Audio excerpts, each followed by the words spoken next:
Hello বন্ধুগণ, কেমন আছেন সবাই? আশা করি ভালো আছেন। আজকে আমরা আপনাদের সাথে শেয়ার করব আমাদের ঢাকার জার্নি। ভবঘুরে ইমরান কিভাবে ঢাকায় ঘুরে বেরিয়েছে। তো জার্নি স্টার্ট হয় সকাল ৮টার সময়। জামান বাসে উঠে পড়লাম। এসির ঠান্ডা বাতাসে কিছুক্ষণের মধ্যেই ঘুমিয়ে পড়লাম আমি। ঘুম এতটাই বিভোর এবং এতটাই শান্তিপূর্ণ ছিল যে এক ঘুমে আমি সরাসরি ফেরিঘাট পর্যন্ত চলে গিয়েছি। আমার ঘুম যখন ভাঙলো তখন আমি দেখি আমি ফেরিতে দাঁড়িয়ে আছি। তারপর ফেরির সিঁড়ি বেয়ে আমরা ফেরির টপ ফ্লোরে যাওয়ার চেষ্টা করলাম। কারণ টপ থেকে ভিউটা খুব সুন্দর দাঁড়ায়। এখান থেকে আমাদের বাসটা ছোটই লাগছিল। যাই হোক, ফেরির টপ ফ্লোরে এসে আমরা চারদিকে তাকিয়ে আমরাই মনোমুগ্ধকর একটা পরিবেশ উপভোগ করতে শুরু করলাম। সত্যিই পরিবেশটা খুব শান্ত এবং নিরিবিলি ছিল। সূর্য খুব সুন্দরভাবে আলো দিচ্ছিল এবং চারদিকে খুব সুন্দরভাবে আলো প্রতিফলিত হচ্ছিল। হঠাৎ এক টিকটকার ভাইয়া এসে বলল, "ভাইয়া টাকা দাও, এখন টিকটক থেকে বেশি ইনকাম হয় না।" টিকটকারদের থেকে এখন এক ডিসট্যান্স ক্রিয়েট করাই ভালো, কারণ টিকটকারদেরকে দেখে এখন ভয়ই লাগে। এরা চরম লেভেলের প্রোডাক্ট। তো যাই হোক, সুমন ভাই নিজেও ভয় পেল এবং টাকা দিয়ে দিল। কিছুক্ষণ পর আমরা নদীর কিছু ফুটেজ নিতে শুরু করলাম। আশপাশে নদী খুব সুন্দর এবং শান্ত নিরিবিলি লাগছিল। বর্ষার মৌসুমের মতো অতটা অ্যাগ্রেসিভ ভাব ছিল না নদীর মধ্যে। হঠাৎ দেখি এক মামা ঝালমুড়ি বিক্রি করতেছে। মামাকে বললাম, "একটু ভালো করে ঝালমুড়ি মাখিয়ে দাও।" মামা বলল, "যত ঝেঁকি তত নেকি। তোমাকে আমি ভালো করে ঝাঁকিয়ে ঝালমুড়ি বানিয়ে দিচ্ছি।" দেন মামা ঝালমুড়ি বানিয়ে দিল এবং আমি টেস্ট করতে শুরু করলাম।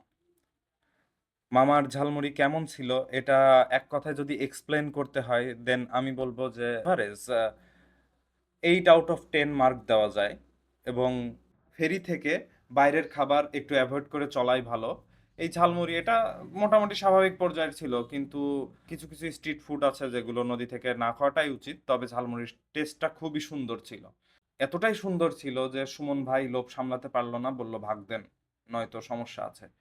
সুমন ভাইয়ের নানি বাড়ি এখানে, সেজন্য সুমন ভাইয়ের সাথে বেশি তর্ক করলাম না। বললাম, চাঁদা একটু নমনীয়তা সহকারে চাইতে হয়, তাহলে মানুষ খুশিতে দেয়।" সুমন ভাই অমনি আমার ঝালমুড়ি নিজের মনে করে খেতে শুরু করলো। আমিও কিছু বলে সাহস পেলাম না। আশপাশে দেখি আমি লোকজন মাছ মারতেছিল, ছোট ছোট ডিঙি নৌকাতে মাছ মারতেছিল। রেফ্রিজারেটর নাই, সেজন্য থার্মাকলের তৈরি ছোট ছোট বক্সে মাছ রাখতেছিল তারা। ওখানে বরফ দিয়ে রাখে, বেশ কিছুক্ষণ টাটকা থাকে। কিছু দূর নাই যেতে হঠাৎ দেখি নৌকাতে করে কিছু হাম্বা নিয়ে যাচ্ছে বিক্রির উদ্দেশ্যে। আসলে হয়তোবা এগুলো সিরাজগঞ্জের গরুর হাটে যাবে, যেখানে গরুর বেশ ভালোই মূল্যায়ন হয় এবং সামনে যেহেতু কুরবানির ঈদ আসতেছে, গরুর বেশ ভালো ডিমান্ড এখানে।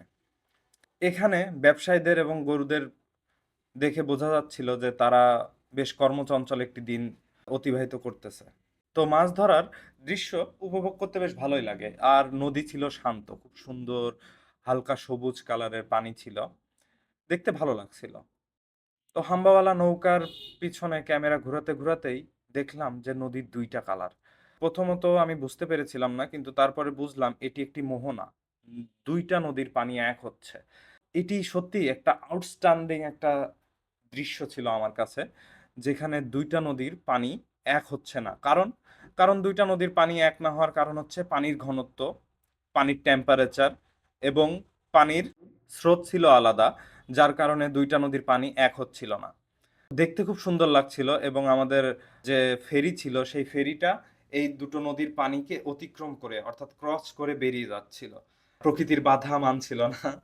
যাই হোক, পিছনে যখন তাকিয়ে দেখলাম জায়গাটা, তখন উপলব্ধি করলাম মানুষ নিজেদের জন্য প্রকৃতির বাধা এভাবেই প্রতিনিয়ত হয়তো টপকায়। যাই হোক, এটি একটি ছোটখাটো বাধা ছিল। ইকোসিস্টেমে আমাদের যে প্রচুর প্রভাব পড়েছে এটা এখান থেকেই বোঝা যায়। দেখতে অল্প সময়ের মধ্যে অনেক কিছু ভেবে নিয়েছিলাম আমি। যাই হোক, কিছু দূর আগানোর পরে দেখি নদী খননের কাজ চলছে। যেহেতু এখন শুকনার সময়, এখন নদীর নিচে চর পড়ে যায় বা বালুর স্তর উপরে উঠে আসে অথবা পানির স্তর নিচে নেমে যায়, যার কারণে ফেরি বা যানবাহন সচরাচর চলতে পারে না, যার কারণে মানুষ নদী খনন করে, নদীকে আরো গভীর করে। যার ফলে বড় বড় যেসব নৌযান আছে এগুলো নদীতে অনায়াসে চলাফেরা করতে পারে। ধন্যবাদ ভিউয়ার্স, দেখা হবে পরবর্তী ভিডিওতে।